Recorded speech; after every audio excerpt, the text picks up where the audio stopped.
Bíbélì Yorùbá tí ẹ fẹ́ gbọ́ wá láti bibeliyoruba.com. Ẹnikẹ́ni kò ní àǹfààní láti ta bíbélì yìí, ọ̀fẹ́ ni. Ẹ sì lè fún ọ̀pọ̀lọpọ̀ àwọn ènìyàn tó bá fẹ́ gbọ́ bíbélì ní ọ̀fẹ́.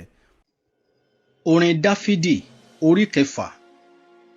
Olúwa, má ṣe bá mi wí ní ìbínú rẹ, kí ìwọ kí ó má ṣe nà mí ní gbígbóná ìbínújẹ́ rẹ. Olúwa, ṣàánú fún mi nítorí àìlera mi. Olúwa, mú mi lára dá nítorí tí ara kan egungun mi.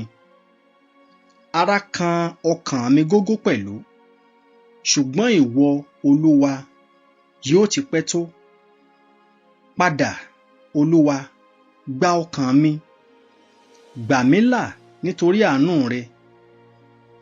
Nítorí tí kò sí ìrántí rẹ nínú òkú. Nínú isà òkú, ta ni yóò dúpẹ́ fún ọ?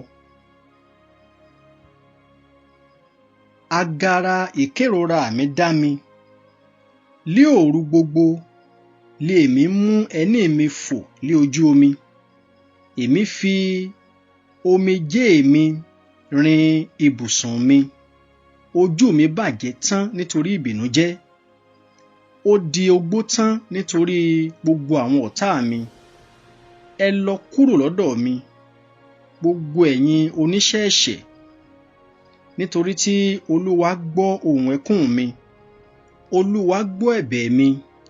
Olúwa yóò gba àdúrà mi. Ojú yóò ti gbogbo àwọn ọ̀tá mi. Ara yóò sì kan wọ́n gógó. Wọn ó padà. Ojú yóò tì wọ́n lójijì.